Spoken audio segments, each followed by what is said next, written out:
Shalom familia, gracias por acompañarnos aquí en la Biblia en su contexto.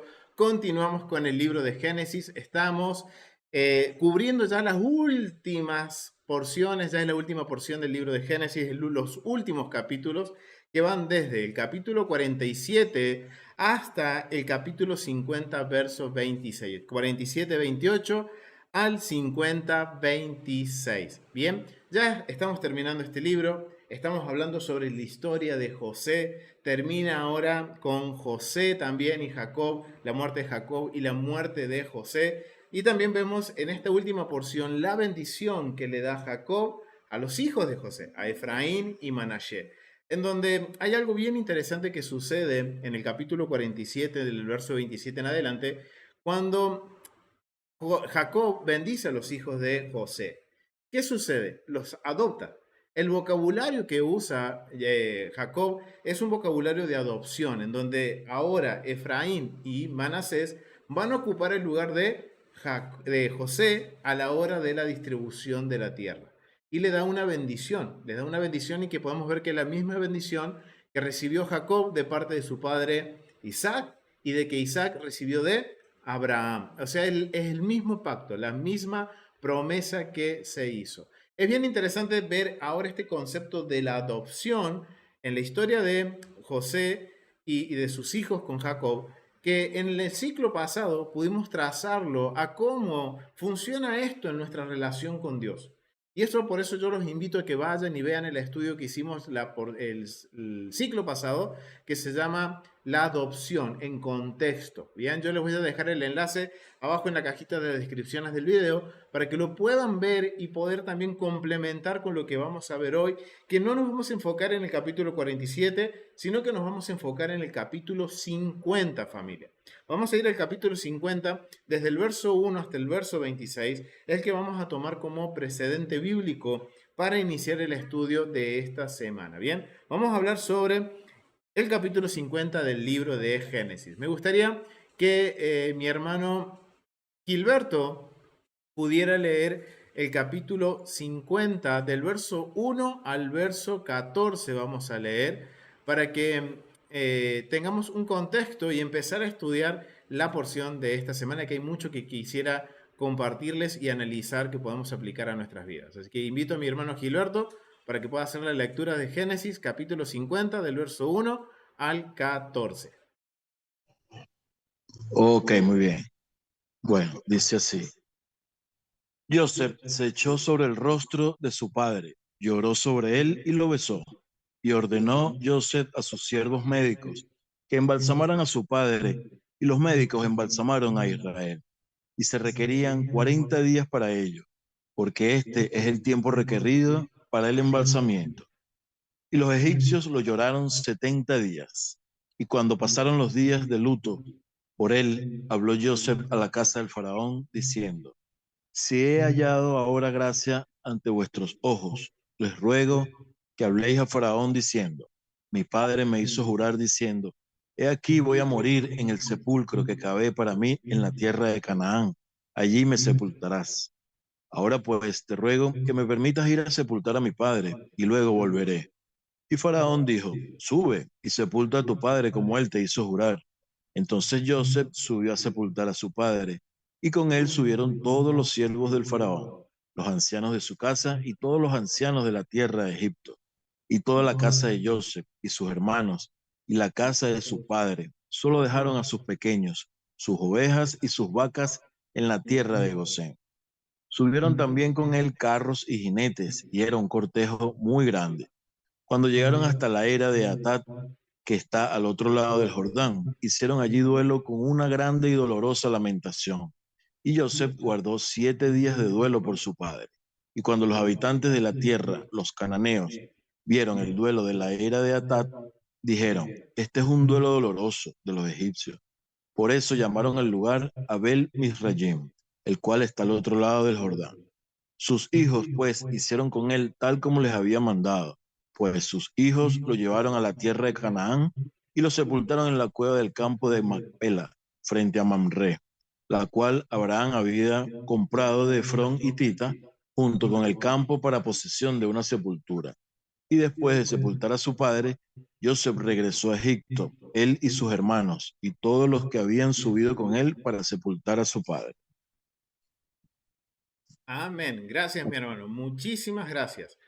Wow, familia. Miren, vamos a empezar con estos primeros 14 versículos. Y hay información que me llamó mucho la atención al leer estos versos. Porque vemos que en los primeros versos dice que muere Jacob, muere Jacob. Y dice que ahora José, ¿qué hace? Llama a los médicos para embalsamarlo a Israel, dice a Jacob. Esto es interesante porque cuando nosotros vemos que las escrituras hablan de Jacob como Israel o viceversa, es porque nos está marcando en el estado que puede estar Jacob. O sea, es como que está en un estado pleno, cuando está de acuerdo a la voluntad de Dios, siempre la escritura va a nombrar a Jacob como Israel. Cuando él está motivado por su propio corazón, nos da a entender que es Jacob. Y justamente algo que me llamó mucho la atención es ver que Jacob, Israel, Jacob, él está en la tierra de Goshen, en la tierra, digamos, una tierra de bendición, una tierra en donde ellos escaparon de la hambruna, llegaron a Goshen, José llegó a ser el segundo, su hijo fue el segundo al mando en todo Egipto, y él le dice, obviamente capítulos anteriores, le dice a José que cuando muera, que lo entierre junto a sus padres. Él podría haber dicho, entiérrame aquí en Egipto, en este lugar de bendición, en este lugar donde hay prosperidad. Pero ¿qué dice Jacob? Entiérrame a la tierra, en la tierra de mis padres. Era la tierra prometida. ¿Por qué? ¿Qué es esto, familia? Yo estoy escuchando al pastor Walter, y esto lo tomo de él, una enseñanza muy linda que dio hoy, que muchas veces tenemos que aprender a enfocarnos en el eterno y no en la bendición. Las bendiciones tienen un inicio y tienen un fin. Gosén tuvo un inicio y para Jacob tuvo un fin. Pero esto no lo, digamos, sacó del foco, no lo hizo de que Jacob, ¿cómo?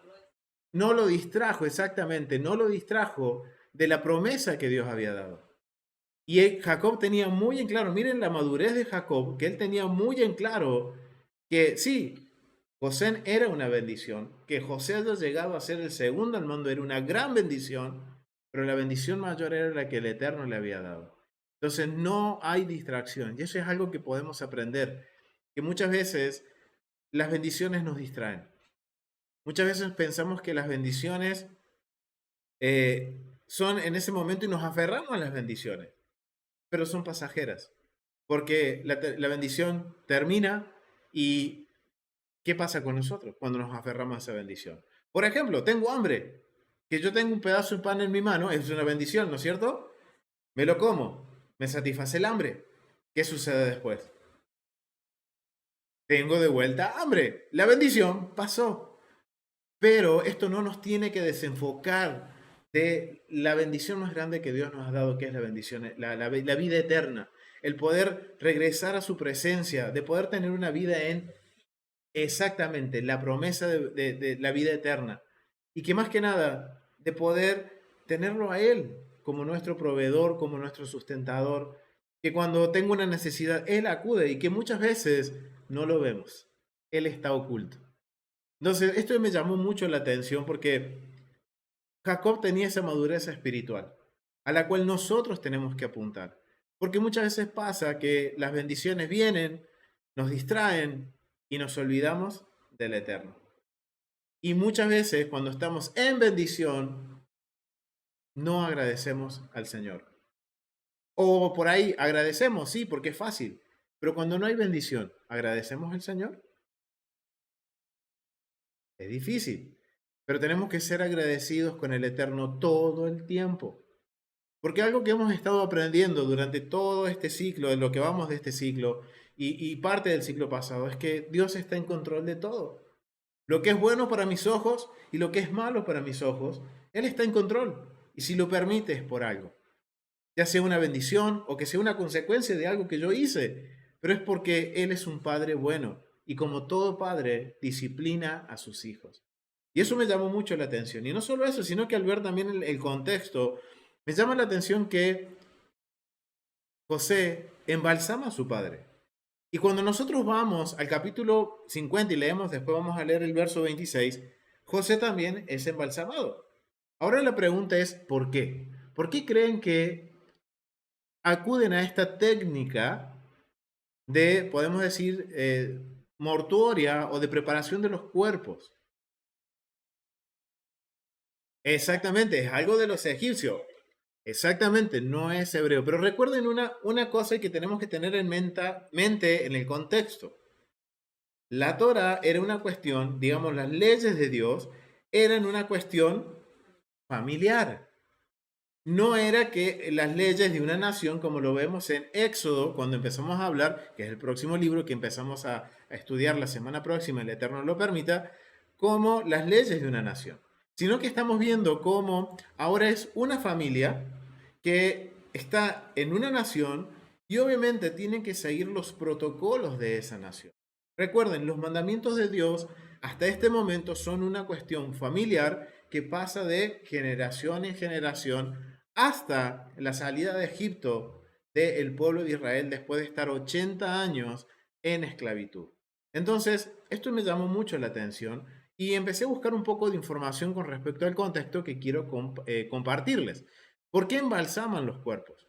Y está hablando de una cuestión de que hay hasta dice que miren, algo que me llamó mucho la atención es que también dice hasta los egipcios lloraron a Jacob. Hasta los egipcios lloraron a Jacob. Y dice que cuando en el peregrinaje que fueron hasta Canaán, llegaron a un punto en la tierra de Canaán antes de cruzar el Jordán, que dice que clamaron a gran voz, lloraron a gran voz, y dice que los moradores de la región, no dice que los hebreos están pasando una gran angustia.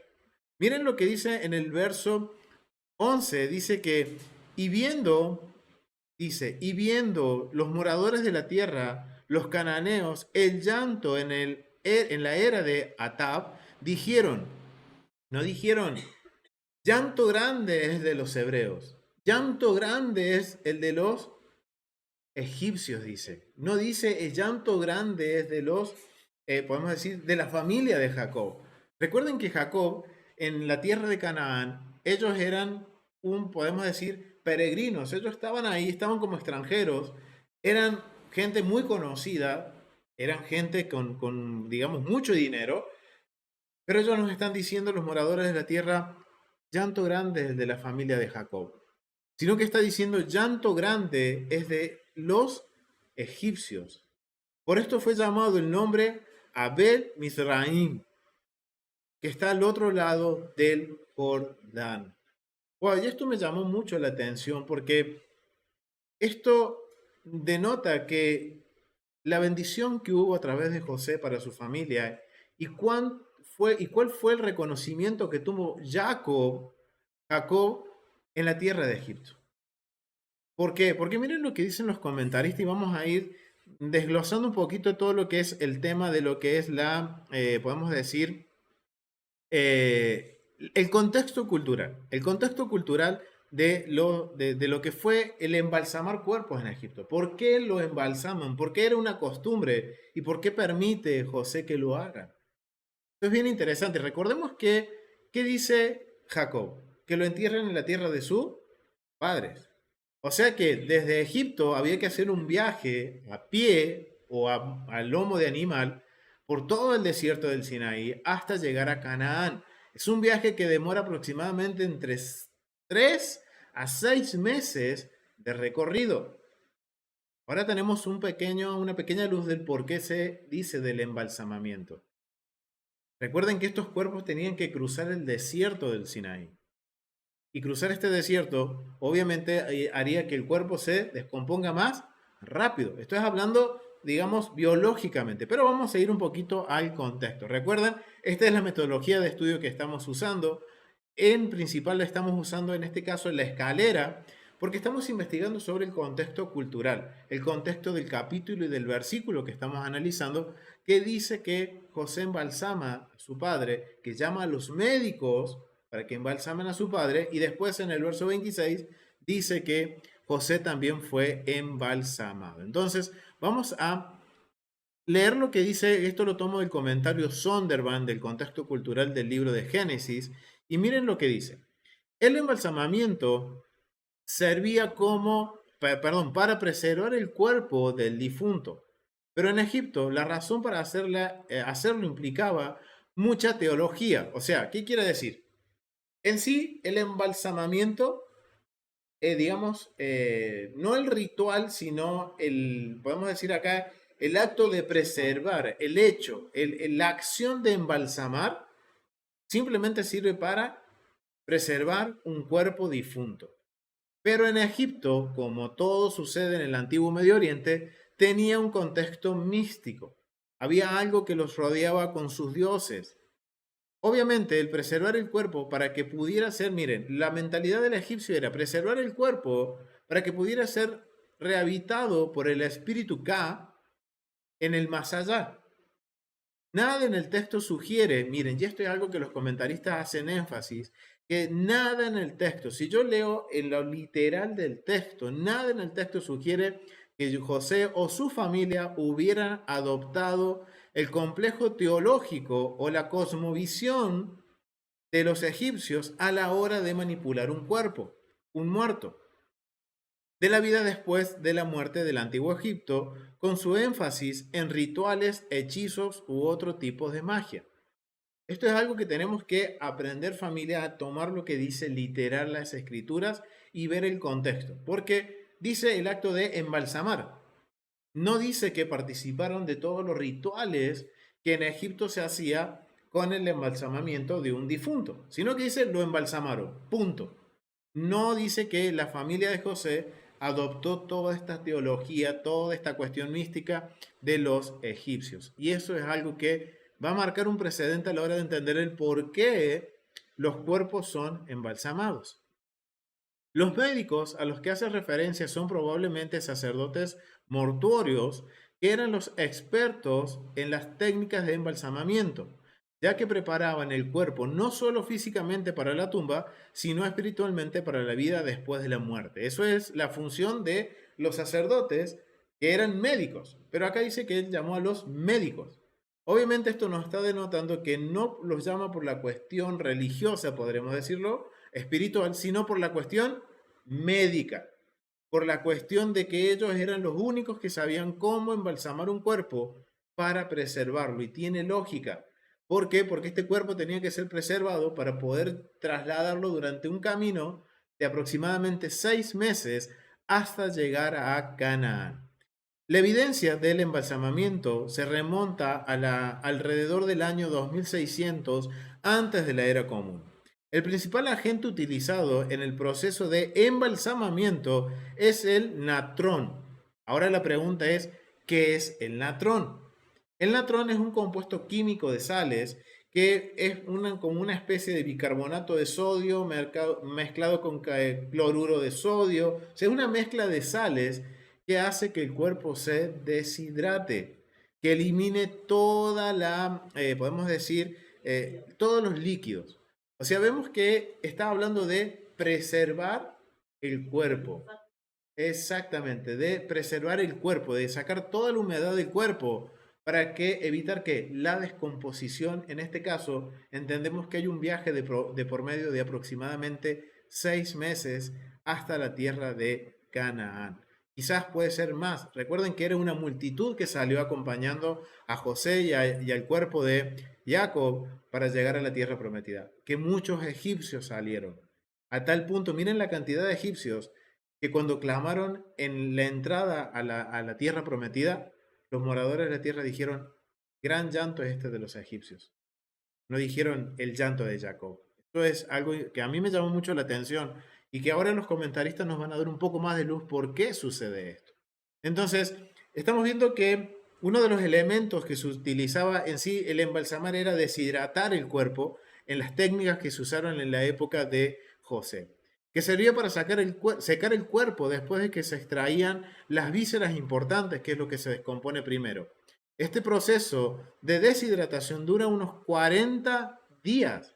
Ahora entendemos por qué, miren, quien lee estos versos y conoce el contexto sabe el por qué el periodo de embalsamamiento dura 40 días y después fue llorado durante 30 días más, o sea que fue un total de 70 días entre preparar el cuerpo, el duelo, y los 70 y los 30 días de duelo que eran normal en el antiguo Medio Oriente, más 7 días en la entrada de la tierra prometida, en la tierra de Canaán, en lo que se conocía como como el lugar de Abel Mizraim, como lo llamaron los moradores de la tierra. Entonces, ahora esto es bien interesante, familia, porque ahora nos está dando, o estamos entendiendo el por qué se usa ese vocabulario. Las vísceras, por lo general, dice, las vísceras se empaquetaban en natrón individualmente y finalmente se reemplazaban en el cuerpo. O sea que todo el cuerpo era sumergido en estas sales para deshidratar el cuerpo, quitar toda la humanidad. Mientras tanto, el cuerpo se lavaba con vino especiado y una vez finalizado el proceso se ungía con aceite y resinas de goma. Como el cuerpo estaba envuelto en lino, se incluyeron amuletos protectores de varios lugares. Como paso final, se vertía una resina líquida sobre todo el cuerpo. O sea, quitando los amuletos, vemos que todo el proceso, de acuerdo a lo que nos mencionan las escrituras, porque al decirnos que el proceso de embalsamamiento fue 40 días, entonces pasó por todo este proceso de pasar por las sales, después de pasar por el lavado de cuerpo especial con el vino especiado, que eso es para evitar que el mal olor, finalizando con un proceso de unción de aceite y resina de goma para dar mayor, podemos decir, protección al cuerpo y que no digamos, se descomponga tan rápido. Y tengamos siempre esto en mente, hay un viaje de por medio. Y en el verso 3 de lo que dice en la escritura, dice, y le cumplieron 40 días, porque así cumplieron los días del embalsamamiento, y lo lloraron los egipcios 70 días. Ok, esto tiene que ver con lo que es digamos, no el ritual, sino que podemos decir los días de luto de acuerdo a la costumbre egipcia. En donde ya sabemos que 40 días de los 70 tienen que ver con la preparación del cuerpo. Tiene que ver con la preparación del cuerpo. Ahora, vamos a leer lo que dice el contexto cultural de John Walton. Dice, del Antiguo Testamento dice, periodo de duelo. Podía incluir los 40 días que se requerían para embalsamar el cuerpo, más lo tradicional eran 30 días de luto. Y esto lo podemos ver también en Deuteronomio capítulo 34, verso 8, cuando se habla de todo lo que son las leyes con respecto a la manipulación de un cuerpo, y que el luto era de 30 días, un mes. Como también se menciona a los egipcios el duelo de la muerte de Jacob, es de suponer que se le dieron honores. Miren lo que entienden los comentaristas del por qué los egipcios lloraron la muerte de Jacob. Porque ellos fueron parte, porque ellos lo acompañaron hasta la peregrinación, hasta llegar a la tierra prometida. Porque dice que los egipcios estaban juntamente con José en su duelo. Recuerden que José tenía una posición, digamos, de autoridad en el mundo egipcio. Era el segundo al mando, era el que tenía acceso a todo el reino del faraón. Entonces era podemos decir, una autoridad muy importante. Entonces, se entendía que Jacob se les dio, dicen los comentaristas, John Walton dice que entiende que se le dio como los honores de un dignatario visitante, como si digamos, un presidente muriera en otro país cuando está de visita. ¿Qué va a hacer ese país que lo recibió? Le va a dar los honores correspondientes, le va a dar un trato justo, le va a dar un trato especial a ese cuerpo, va a tratar de que ese cuerpo llegue a su nación. O sea, miren lo que está sucediendo aquí. La bendición tan grande que recibió Jacob y José, a pesar de todo lo que hemos visto de que sucedió en la vida tanto de José como de Jacob, mientras José llegaba a Egipto.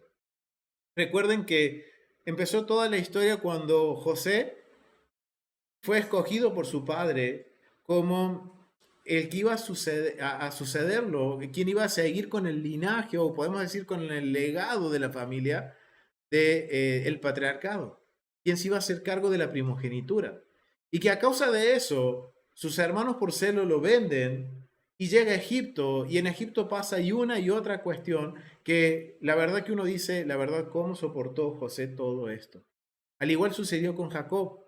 Jacob, mientras él pensaba que su hijo estaba muerto, y después él se da la novedad de que su hijo está vivo y que vive en Egipto y es el segundo al mando en Egipto. O sea, hubo mucho caos entre Jacob y José. Y a pesar de eso, el Eterno los bendice de tal forma de que son reconocidos como personas de autoridad. Y Jacob fue reconocido como un dignatario, como una persona, un líder de otra nación. Fue el trato que se le dio en la tierra de Egipto. Ahora entendemos por qué los egipcios lo lloraron, por qué los egipcios lo acompañaron. Es algo bien interesante, familia. Y algo que esto me llamó mucho la atención, y al entender esto, me ayuda a entender lo que hoy les compartía, lo que les compartí al principio, de que Jacob podría haber dicho, entiérrame aquí en Egipto, en esta tierra de bendición, en donde mi hijo es la autoridad, en donde mi familia goza de la mejor tierra, que es Gosén, la tierra más fértil de lo que era el mundo egipcio. Pero dice Jacob, entiérrame en la tierra de mis padres. No se dejó deslumbrar por la bendición. No se dejó distraer por la bendición. Y miren el honor que recibe Jacob y su familia. Eso me llamó mucho la atención. Pero no solo esto me llamó la atención, sino también ver en el verso 26 que también José sucede lo mismo. Y vemos que José cuando muere, también él dice, no se olviden, le dice a sus hermanos, cuando el Eterno los haga regresar a la tierra de Canaán, llévenme a mí también, lleven mis huesos, lleven mis restos. Y eso lo vamos a leer desde el capítulo 15 hasta el verso 26. Y quisiera que mi hermana Ofelia Lidia pudiera leerlo. El versículo 15, vamos a leer del capítulo 50, del versículo 15 al versículo 26. Shabbat Shalom a todos, muchas gracias por la oportunidad. Desde el 15 al 26. 15, ajá, ok. Empiezo. Viendo los hermanos de José que su padre era muerto, dijeron, quizá nos aborrecerá José y nos dará el pago de todo el mal que le hicimos. Y enviaron a decir a José, tu padre mandó antes de su muerte diciendo, así diréis a José, te ruego que perdones ahora la maldad de tus hermanos y su pecado, porque mal te trataron. Por tanto, ahora te rogamos que perdones la maldad de los siervos del Dios de tu padre. José lloró mientras hablaban. Vinieron también sus hermanos y se postraron delante de él y dijeron, henos aquí por siervos tuyos. Y les respondió José, no temáis, ¿acaso estoy yo en el lugar de Dios? Vosotros pensasteis el mal contra mí, mas Dios lo encaminó a bien, para hacer lo que vemos hoy, para mantener en vida mucho pueblo. Ahora pues, no tengáis miedo, yo os sustentaré a vosotros y a vuestros hijos. Y los consoló y les habló al corazón. Y habitó José en Egipto, él y la casa de su padre. Y vivió José 110 años. Y vio José los hijos de Efraín hasta la tercera generación. También los hijos de Maquir, hijo de Manasés, fueron criados sobre las rodillas de José. José dijo a sus hermanos, yo voy a morir, mas Dios ciertamente os visitará. Y os hará subir de esta tierra a la tierra que juró a Abraham, a Isaac y a Jacob. E hizo jurar José a los hijos de Israel diciendo, Dios ciertamente os visitará y haréis llevar de aquí mis huesos. Y murió José a la edad de 110 años y lo embalsamaron y fue puesto en un ataúd en Egipto. Muchas gracias, bendiciones a todos. Shalom. Amén. Gracias, mi hermana. Muchísimas gracias. Wow, miren ahora lo que sucede. Murió Jacob. Ahora hay un conflicto en la familia. Ahora quedan los hermanos solos, sin la autoridad de Jacob. Y miren cómo reaccionan los hermanos de José. Ahora ellos tienen miedo, y ahora al tener miedo, ellos se postran delante de su hermano y le dicen, ¿qué va a pasar con nosotros? Miren la preocupación de los hermanos porque ellos reconocían de que habían hecho mal. Y miren lo que dice que José dice cuando los escuchó suplicar por sus vidas, dice que José lloró. Y no solo eso, en el verso 20, dice, en el verso 19 les dice, ¿acaso estoy yo en lugar de Dios? Miren la madurez que tiene José. Una vez más, acá vemos José dándole el honor, el debido honor al Eterno, al Dios de Abraham, Isaac y Jacob. Él no dice, ¿acaso? Dice, ¿yo soy Dios? Dice, vosotros pensasteis el mal contra mí, mas Dios lo encaminó al bien. Wow, familia, este vocabulario nos enseña a que José, miren la madurez que él tenía, que él miraba hacia atrás, todo lo que había vivido en su pasado, y él está diciendo, Dios, gracias por todo lo que pasó, que la verdad dice, miren, sus hermanos pensaron el mal para él. Imagínense esa situación de José, que un poquito siempre lo hemos puesto en tratar de meditar esa situación de ver que sus hermanos no lo quieren, de que sus hermanos lo quieren matar y después lo venden. Y mientras tanto, hasta que vinieron los mercaderes, él estaba en la cisterna y sus hermanos comían como si nada. O sea, imagínense esa situación. Sus hermanos, dice, pretendían el mal. Pero todo esto Dios lo usó para un bien. Dice, para hacer lo que vemos hoy. Miren, le está diciendo, miren, esto no lo he hecho yo, sino lo ha hecho Dios. Siempre miren lo que está haciendo José, la madurez que tiene. Que en todo momento, en la bendición, José está poniendo a Dios en primer lugar.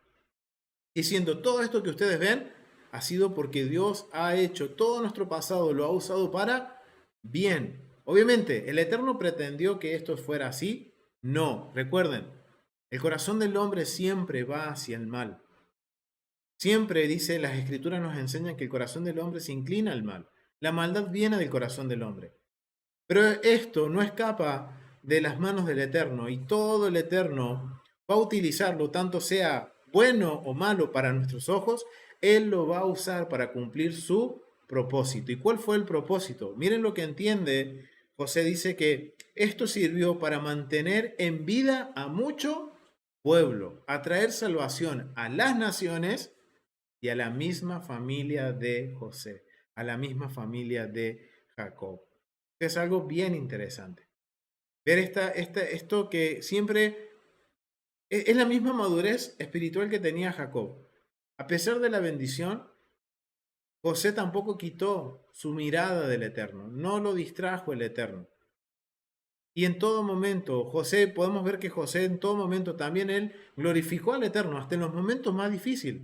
Recuerden que José cuando llega a Egipto fue tentado por la esposa de Potifar, la Poti. ¿Y qué sucede? Él pone en primer lugar a Dios. Y él no va a cometer un error delante de Dios, no porque era la esposa de su jefe, sino que él lo hizo por preservarse por Dios. Obviamente, salió de una para entrar en otra. Pero todo esto sirvió para bien. Y miren, José tenía esa madurez espiritual que necesitamos nosotros entrenar, familia. De entender de que todo es para bien. De que muchas veces yo no entienda nada, ni siquiera comprenda qué es lo que está sucediendo. Pero tener fe de que todo es para bien. Y eso es lo que tiene José. Fe de que todo iba a ser para bien. Y él mira ahora hacia su pasado, mira hacia atrás. Y dice, ok, hay mucho caos. Mucho lío había en mi vida antes. Muchas subidas, muchas bajadas. Pero dice, todo esto el Eterno lo usó para un bien. Y fue para traer salvación a las naciones y a la familia de Jacob. Algo que también me llama mucho la atención es el verso 22. Teniendo en mente la vida de José, me llama mucho la atención cómo en el verso 22 dice lo siguiente, en el verso 22. En el verso 22 dice lo siguiente. Dice, y habitó José en Egipto, habitó José en Egipto, él y la casa de su padre. Y vivió José 110 años. wow, vivió muchísimos años José, de los cuales gran mayoría los vivió en la tierra de Egipto. ¿Por qué? Porque dice que vio a sus hijos crecer, a Efraín, a Manasés. No solo que vio a Efraín y Manasés crecer, sino que también dice que vio hasta su tercera generación. ¡Qué bendición! ¿Y esto qué quiere decir en el contexto de que José vivió 110 años? Y esto a mí me llama mucho la atención y por eso quiero compartirles lo que dicen los comentaristas. La edad de José, ¿por qué se hace tanto énfasis en la edad de José? José murió a la edad de 110 años. Considerada... Ah, pero 120, muy bien hermana, muy bien la conexión que está haciendo acá nuestra hermana Rosario. Cuando nosotros leemos las escrituras, la plenitud de acuerdo a la cosmovisión hebrea era de 120 años. Pero dice que José murió 110. De acuerdo a la perspectiva hebrea, estuvo a 10 años de llegar a la plenitud. Pero miren lo que dicen los comentaristas, por qué se hace énfasis en los 110 años y en la bendición de que él vio hasta su tercera generación de sus nietos, que eso era una gran bendición en donde, en el mundo egipcio. Miren lo que dice, José murió en la edad de 110 años, considerada la edad ideal para los egipcios.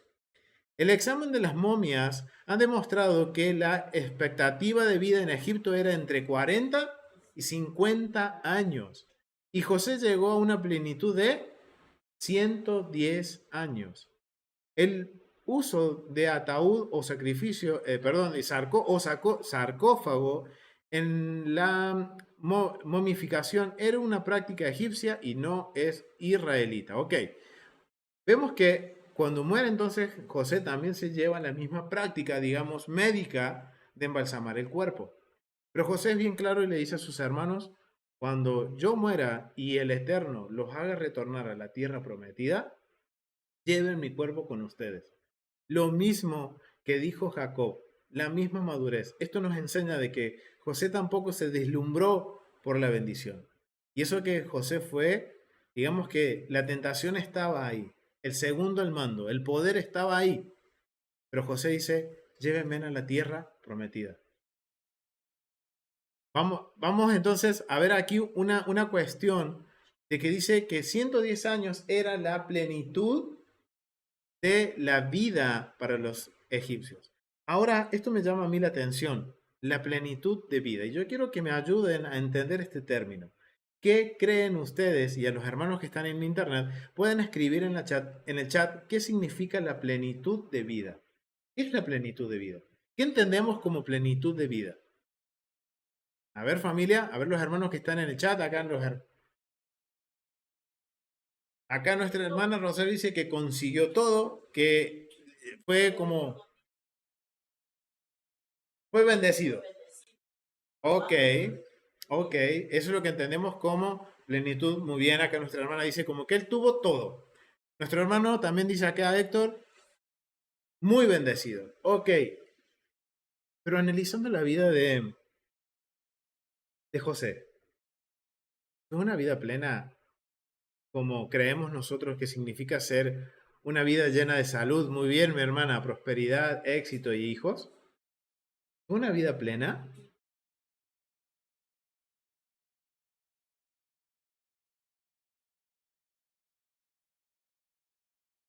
Ah, pero fue vida plena, porque miren qué interesante es como cuando definimos nosotros los términos de vida plena. Una vida plena es una, como decimos aquí, una vida que tenía todo, una vida que tenía, como dice mi hermano acá también, una madurez espiritual, que tenía hijos, salud, fama, dinero. Eso es una vida plena para nosotros. Y es interesante, hermana, lo que usted acaba de comentar, porque sí, él tuvo un proceso para llegar a esta vida plena. ¿Saben qué? La plenitud de vida en las escrituras incluye ese proceso. Incluye ese proceso. Y eso me llamó mucho a mí la atención de, dice, la plenitud de vida sí para los egipcios, pero realmente si yo veo humanamente la vida de José, ¿hubo una plenitud de vida? Humanamente, si lo vemos, podríamos decir sí, pero tuvo un proceso. ¿Que dolió? Sí, le dolió el proceso. Es parte de esa vida plena. Pero esto es interesante porque esto es lo que nos tiene que a nosotros llamar la atención y que tenemos que auditarnos a nosotros. ¿Cuál es el concepto que tenemos de vida plena?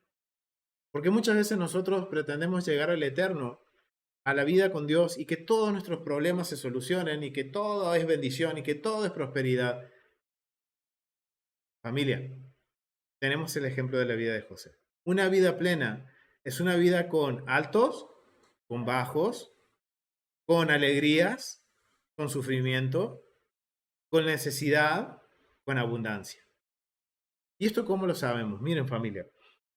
Pedro, que es parte de las lecturas que se hacen del primer siglo junto a esta porción, vamos a leer Primera de Pedro, capítulo 1.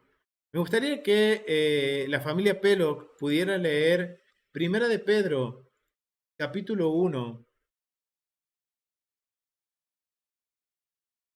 del verso 3 al verso 9, si lo pueden leer.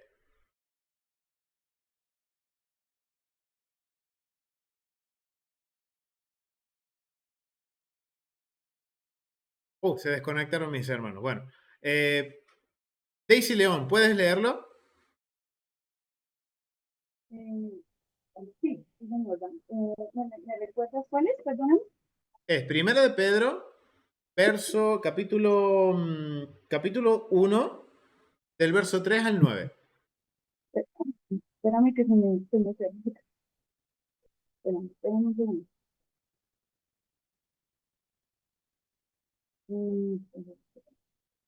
Entonces, Primera de Pedro. Primera de Pedro, ¿qué, perdón? Primera de Pedro, capítulo 1, verso 3 al 9. Ok, dice: Bendito el Dios y Padre de nuestro Señor Jesucristo, que según su grande misericordia nos hizo renacer para una esperanza viva, por la resurrección de Jesucristo de los muertos, para una herencia incorruptible, incontaminada e inmarcesible, reservada en los cielos para vosotros, que sois guardados por el poder de Dios mediante la fe, para alcanzar la salvación que está preparada para ser manifestada en el tiempo postrero, en lo cual vosotros os alegráis, aunque ahora por un poco de tiempo, si es necesario, tengáis que ser afligidos en diversas pruebas.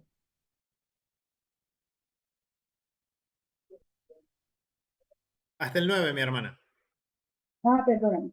Para que, sometida a prueba vuestra fe, mucho más preciosa que el oro, el cual, aunque perecedero, se prueba con fuego, sea hallada en alabanza, gloria y honra cuando sea manifestado Jesucristo, a quien amáis sin haberle visto, en quien creyendo, aunque ahora no lo veas, os alegráis con gozo inefable y glorioso, obteniendo el fin de vuestra fe, que es la salvación de vuestras almas.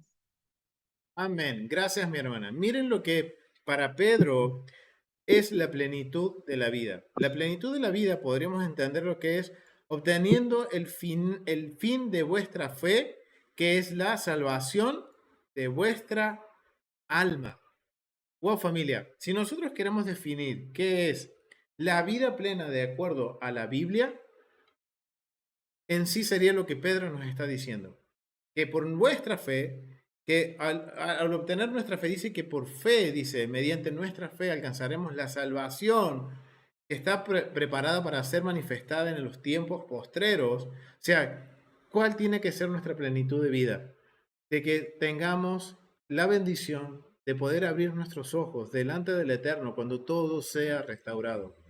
¿Qué es lo que dice Pedro? Dice que es la salvación de nuestras almas. Tener una vida plena para la vida de un creyente no es tener dinero, tener autos, tener edificios, tener una vida llena de hijos, ser próspero, no. Que eso es una añadidura. Sí, es una añadidura. Pero nuestra mente tiene que estar siempre en la salvación de vuestras almas, dice Pedro. Y algo bien interesante que dice Pedro en el versículo 6, dice, en lo cual vosotros, vuestra alegría, miren lo que dice, es un poco como desafiante lo que dice Pedro, porque dice, en la cual vosotros os alegráis, dice, en lo cual vosotros os alegráis, aunque ahora, por un poco de tiempo, si es necesario, tengáis que ser afligidos en diversas pruebas. Muy bien, mi hermana, lo que pasó José fue sometido a diversas pruebas, para que sometida a prueba vuestra fe, mucho más preciosa que el oro, el cual, aunque perecedero, se prueba con fuego. O sea, miren lo que está diciendo Pedro. Vamos a ser probados. Nuestra fe va a ser probada a través de pruebas. Y esto es, miren, él pone un ejemplo, así como es probado el oro. El oro es un bien preciado, que todo el mundo lo quiere, vale muchísimo. Pero ¿cómo se prueba que es un buen oro? Pasándolo por fuego. ¿Y qué sucede con el oro cuando se pasa por fuego? Se le quitan las impurezas, se purifica. Y no solo es purificado a fuego, sino que también es a martillazos. O sea, duele, familia. Imagínense uno siendo un pedacito de oro, siendo purificado por el Creador. Entonces, miren lo que dice Pedro. Dice que nuestra fe es como el oro, para que entendamos el por qué pasamos por pruebas. Porque muchas veces vamos a pasar por situaciones que no entendemos o que no comprendemos. O que no queremos, muy bien, hermana, o que no queremos, pero al final podemos ver que Dios estuvo siempre en ese lugar. Siempre estuvo con nosotros, siempre va a estar ahí. ¿Y qué tenemos que hacer nosotros? Procurar que nuestra alma sea salva. Eso tiene que estar siempre en nuestra mente. Pero lo que está diciendo Pedro no es un golpe de genio, no es algo que se le ocurrió a él, sino de dónde viene. ¿Qué es lo que la audiencia original entiende cuando escucha a Pedro? ¿Y quién es la audiencia original de Pedro? Vamos a ver quién es la audiencia original para entender por qué Pedro usa este vocabulario y qué es lo que asoció, que puede estar asociando la audiencia original. Vamos a ver quién es la audiencia. Vamos a 1 de Pedro, verso 1. Capítulo 1, verso 1 dice, Pedro, apóstol del Mesías, a los expatriados de la dispersión del Ponto, Galacia, Capadocia, Asia y Bitinia, elegidos según la presencia del Dios Padre en santificación del Espíritu, para obedecer y ser rociados con la sangre del Mesías. Gracia y paz os sean multiplicadas. ¿Quién es la audiencia? Son los expatriados de Israel. ¿Quiénes son? Somos nosotros. Todos aquellos que ahora podemos ser o no de Israel de sangre, pero también los que nos aferramos al Mesías y al pacto, como dice Isaías 56. Ahora nosotros somos injertados. Le está hablando a un público que conoce las escrituras, dice expatriados, personas que estaban en la dispersión, que eran israelitas, que conocían las escrituras. Ahora, ¿qué se les viene a mente a esta audiencia original? Vamos a Deuteronomio capítulo 4. Perdón, Deuteronomio capítulo 8 vamos a ir. Capítulo 8 y me gustaría que la familia Pelo no está. Bueno, vamos con Gilberto. ¿Puedes leerlo? Capítulo 8. Capítulo 8, verso 2 y 3.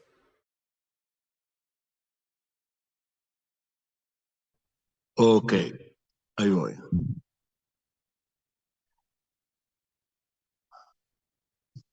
Ya, que está cargando.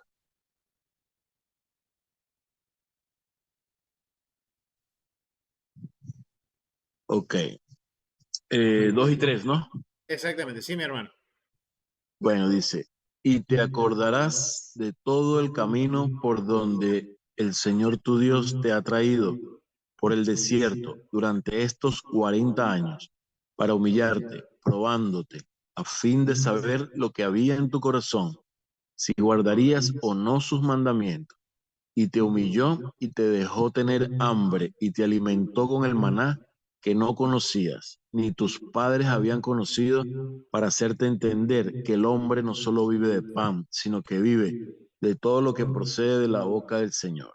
Tu ropa no se gastó sobre ti, ni se hinchó tu pie durante estos 40 años. Amén. Gracias, mi hermano. Wow. Miren ¿Qué es lo que había en la mente de la audiencia original?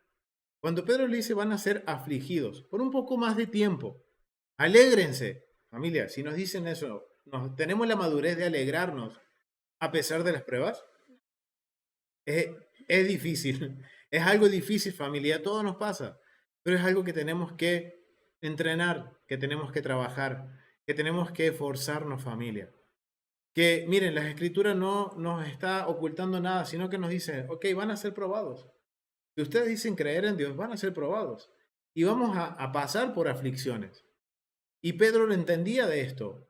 Y vemos que José sucedió lo mismo. José pasó por aflicciones, pero siempre él estuvo aferrado ¿a quién? A Dios. Siempre agradeció a Dios. Siempre se ocupó en qué? De que obedecer los mandamientos de Dios. Aunque estos mandamientos aún no estaban escritos, pero sí fue algo que él aprendió oralmente de su familia. Y eso es lo que él se aferró y a pesar de todo, él estuvo aferrado a eso. Y maduró. Y la madurez hizo que la bendición llegara. Muchas veces somos nosotros quienes hacemos que la bendición se postergue un poquito más. ¿Por qué? Porque tenemos que pasar por este proceso, por la prueba. Es lo mismo que sucede en la escuela. Para pasar de un año a otro, ¿qué tengo que hacer? Rendir un examen final, ¿no es cierto? Y si no lo paso, ¿qué sucede? Te la llevas a la materia a febrero o marzo, o a coloquio. Y si no lo pasas, te quedas de año. Bueno, así sucede. La vida, recuerden familia, es una escuela. Y vamos a pasar por pruebas porque necesitamos ir madurando. Y nuestra madurez va a hacer que el Eterno podamos nosotros llegar un poco más rápido a esa bendición que el Eterno tiene para nosotros. ¿Y cuál es la gran bendición que dice Pedro? La salvación de nuestras almas. Si nosotros nos enfocamos, ahora entendemos cuando Yeshua dice buscar el reino de Dios y su justicia, y todas las otras bendiciones vendrán como añadidura. El dinero, el bienestar, la familia, todo es una añadidura. Pero nuestra mente tiene que estar ¿en qué? En buscar la salvación de nuestra alma. Eso es lo más importante. Si nos enfocamos en eso, vamos a ver que a pesar de que haya un montón de caos alrededor nuestro, vamos a estar en paz. Vamos a estar, como dice Pablo, vamos a entender lo que dice Pedro, no Pablo, Pedro, de estar alegres. Y hablando de Pablo, Pablo también sabía esto. Cuando vamos a Filipenses, vamos al libro de Filipenses, capítulo 4, vamos a Filipenses capítulo 4, Filipenses capítulo 4, y vamos a leer los versos 12 y 13. Miren lo que dice Pablo con respecto a esto, familia. Miren la madurez que tenemos que llegar nosotros, familia. Filipenses 4, del verso 12 y 13. Dice, miren lo que dice Pablo. Sé vivir humildemente y sé tener abundancia. En todo y por todo estoy enseñado, así para estar saciado como para tener hambre, así para tener abundancia como para padecer necesidad. Todo lo puedo en el Mesías que me fortalece. Miren Pablo. ¿Quién era Pablo? Pablo era un rabino, era un sabio. Él, miren, fue el enviado a las naciones para no solo hablarle al judío, sino que hablarle al gentil también. Y dice Pablo, miren, siendo un apóstol, él dice, sé vivir en la humildad, o sea, sé vivir en la pobreza, en otras versiones dice, sé vivir en la pobreza y tener abundancia y tener riquezas. Dice también, en todo estoy enseñado. Wow, ¿qué quiere decir esto? Que Pablo pasó por pruebas. Las pruebas nos enseñan.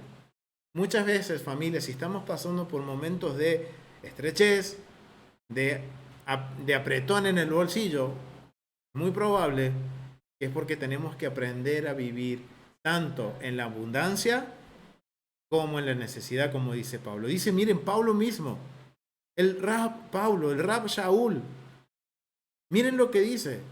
Sé vivir en la pobreza, sé vivir en la riqueza. En todo he sido enseñado. Dice también, he sabido no tener hambre. En otras versiones, creo que en la Dios ha hablado y dice un poquito más literal de decir, sé lo que no es comer, de tener hambre. Tener hambre. Hay una versión que es un poquito más. Miren, dice, sé lo que es ser saciado, como tener hambre. O sea, saber lo que es comer bien y el día de no tener qué comer. Ese era exactamente. Mire, dice de tener de sobra y no tener nada. Y en todo esto dice que él fue enseñado.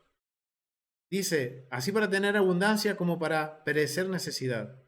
Y que él dice, todo lo puedo en el Mesías que me fortalece. Familia, nosotros si analizamos nuestras vidas, hemos llegado a tocar fondo como tocó José, como tocó Pedro.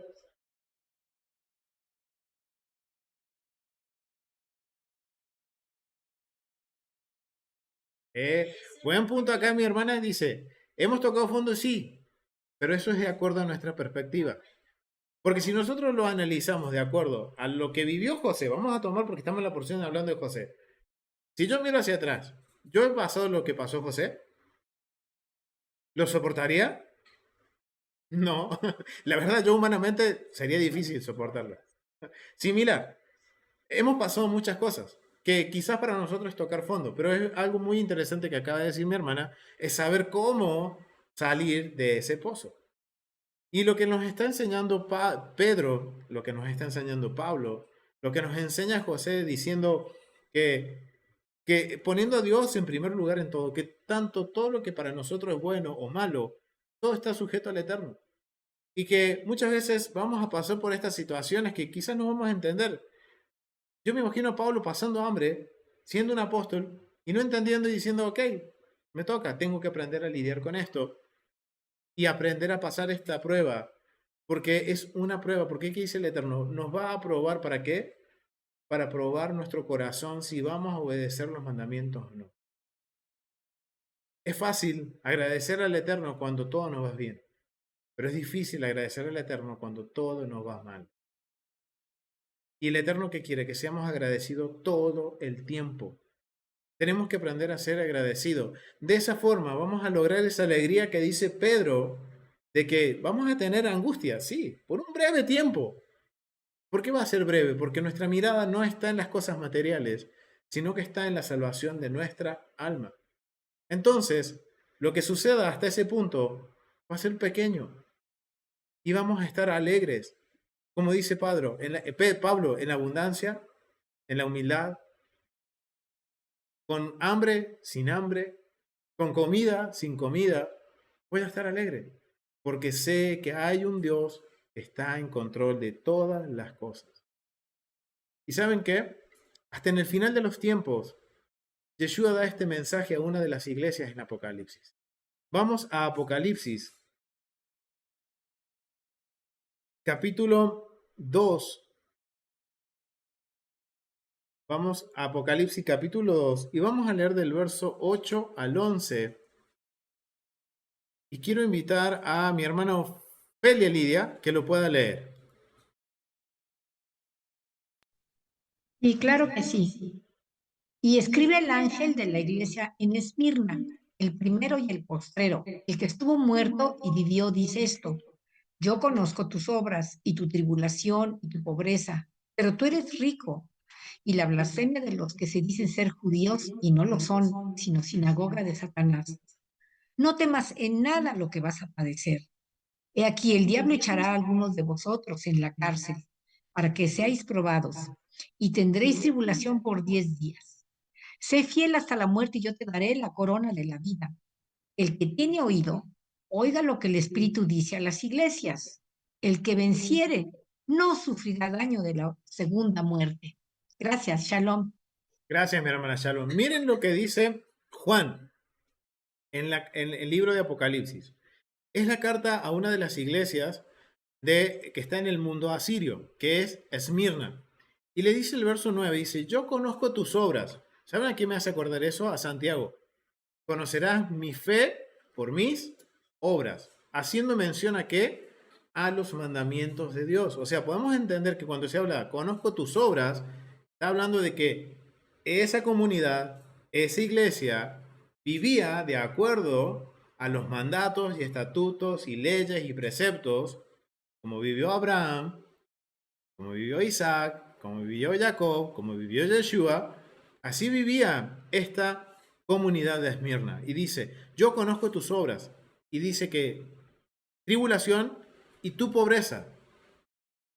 Miren, era una comunidad con persecución, con problemas, con pobreza, pero Yeshua les envía este mensaje y les dice, pero tú eres rico. Muy similar a las palabras que recién leíamos de Pablo. Estar en la plenitud de la vida no es solo la bendición de lo que decimos tener dinero, tener fama, ser reconocido, tener negocios, no.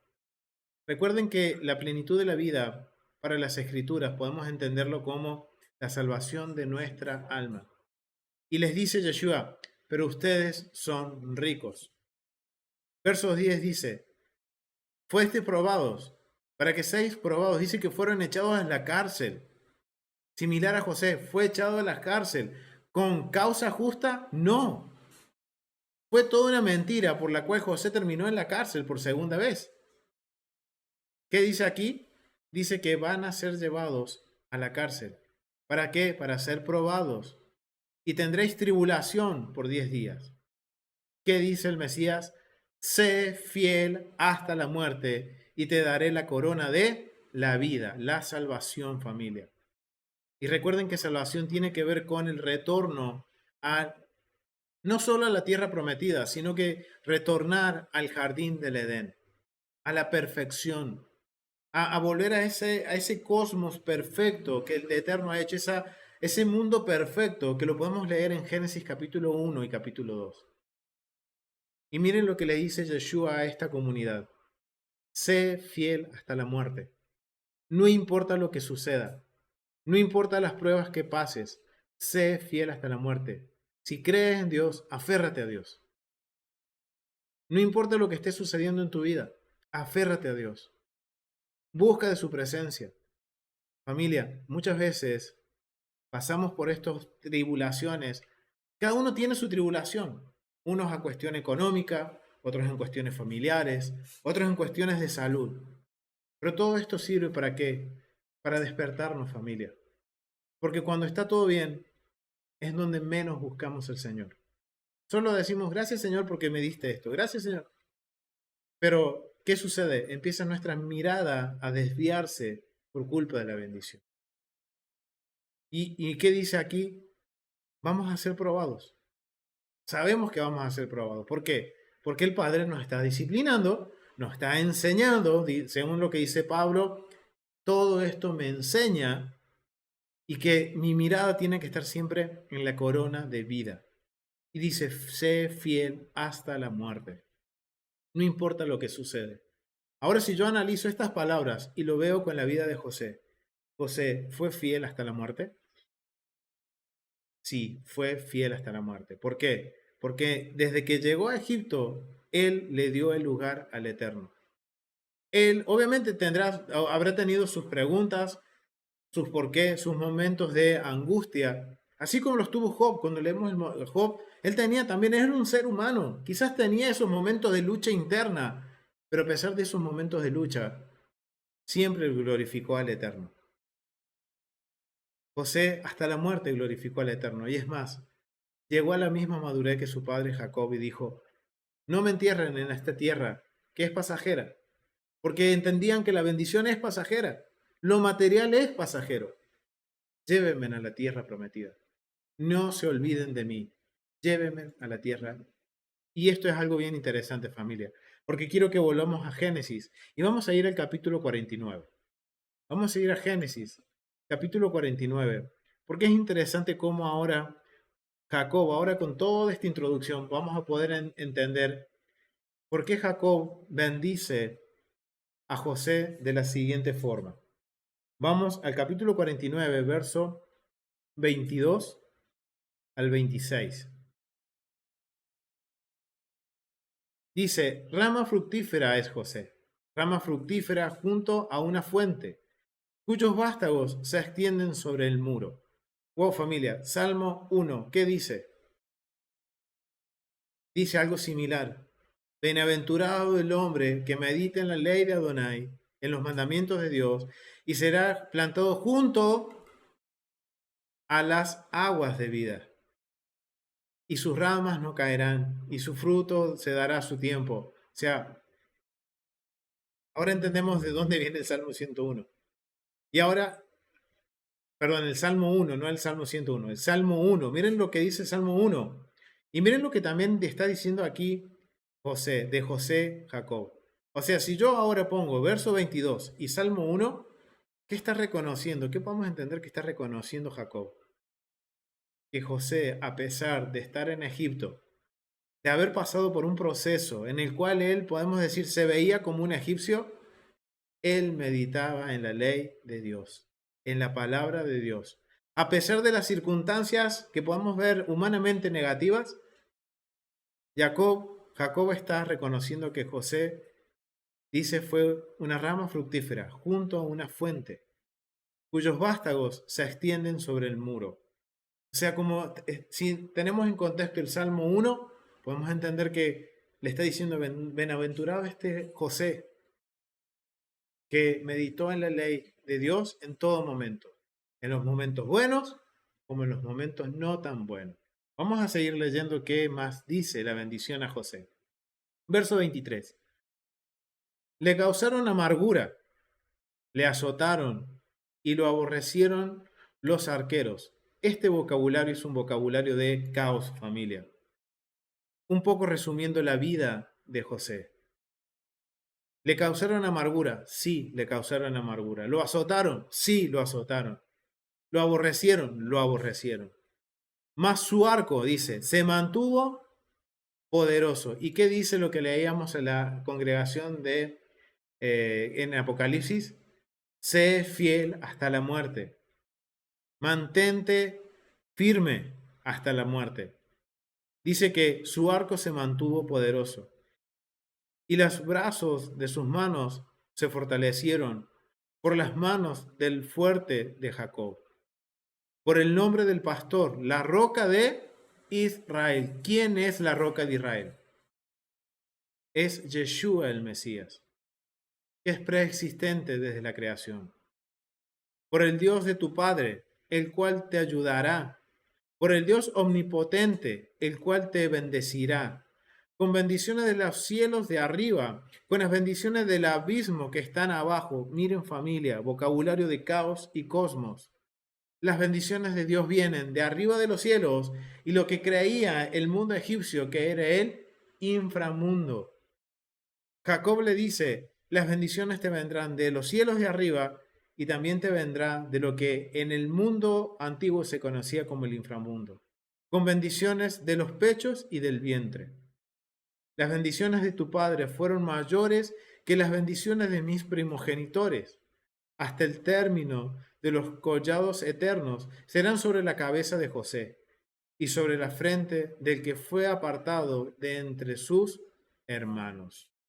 Wow, familia, el mismo vocabulario. Jacob estaba reconociendo de que José, fue fiel hasta la muerte. De que a pesar de que, como dice, reconoce Jacob, le causaron amarguras, lo azotaron, lo aborrecieron, lo vendieron a Egipto, lo despojaron. ¿De quién? De su identidad. A pesar de todo eso, José se mantuvo firme. Y esto es lo que nosotros tenemos que meditar hoy en día, familia. La plenitud de vida. ¿Cuál es nuestro concepto de plenitud de vida? Yo creo que llegó la hora, familia, de como creyentes en el Dios de Israel y en el Mesías Yeshua, de redefinir este concepto de plenitud de vida. Porque tristemente hoy se está siguiendo más la bendición que al que da la bendición. José recibió la bendición, pero no se apartó del que le dio la bendición, la roca de Israel, el nombre del pastor de Israel. ¿Quién es? Yeshua. Acá podemos verlo desde el principio de Yeshua. Y algo bien interesante, que, como les digo, tenemos que analizarnos. ¿Cómo actuamos en frente de las adversidades? Como recién decía nuestra hermana, ¿cómo nosotros ahora queremos salir del pozo. ¿Cómo lo vamos a hacer? ¿Qué vamos a hacer cuando recibamos la bendición? ¿Nos va a desviar o nos va a mantener firme en el dador de la bendición? Vamos a ser probados, familia. En todo momento vamos a ser probados. En la economía, en la familia, en la salud, hasta entre nuestros familiares vamos a ser probados, familia. ¿Por qué? Porque el Eterno, ¿qué quiere? Que nos demos cuenta si realmente nosotros vamos a obedecer sus mandamientos. Más en estos tiempos, que vienen estos tiempos en donde la familia quizás no cree como nosotros, pero siguen haciendo las cosas del mundo y porque no hacemos lo que ellos hacen, nos juzgan. Familia, eso es una prueba para ver si nos vamos a mantener firmes en lo poco que hemos aprendido. No podemos decir que hemos aprendido mucho, porque decir que hemos aprendido, que conocemos al Eterno, nos llevaría una eternidad. Pero el Eterno quiere, como en una escuela, probarnos en lo poco que hemos aprendido, si vamos a estar firmes o no. Y quizás hasta nuestra misma familia sea usada para probarnos en que si vamos a permanecer firmes en lo que hemos aprendido y en lo que hemos decidido poner por obra porque amamos al Eterno. Algo en que meditar, familia, y quizás podemos ver que son pequeñas cosas que nos pueden desenfocar y que nos pueden hacer dar unos pasos hacia atrás. Familia, no demos pasos hacia atrás. No es el tiempo de dar pasos hacia atrás. Tengamos en mente lo que dice Pedro. ¿Vamos a pasar por turbulencias? Sí. ¿Vamos a pasar por aflicciones? Sí. Pero alegrémonos, porque pronto está nuestra redención y pronto está la salvación de nuestras almas. Que nuestra mirada esté ahí, en la salvación de nuestras almas. Igual, familia, todo esto hemos podido hemos llegado a esta conclusión por la muerte de José y al entender qué era la plenitud de vida. ¿Qué es plenitud de vida? Algo que debemos redefinir, familia. Lo vamos a dejar hasta aquí. Ha sido un gusto compartir este estudio del libro de Génesis, familia, en donde hemos podido aprender mucho y quizás también mucho a nivel personal. Espero que haya sido de bendición, que el Eterno nos siga revelando más de su palabra y que realmente, familia, podamos poner por obra todo lo que hemos aprendido.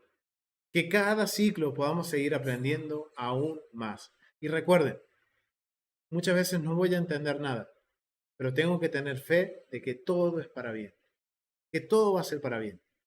Y eso es lo que aprendemos en la vida de José. Así que, familia, terminamos el libro de Génesis. El Eterno nos permita, la clase que viene comenzamos con el libro de Éxodo y vamos a ir analizando también el contexto y los mandamientos. Así que, familia, nos vemos en el próximo estudio, ya en el libro de Éxodo. Shalom, familia, nos vemos.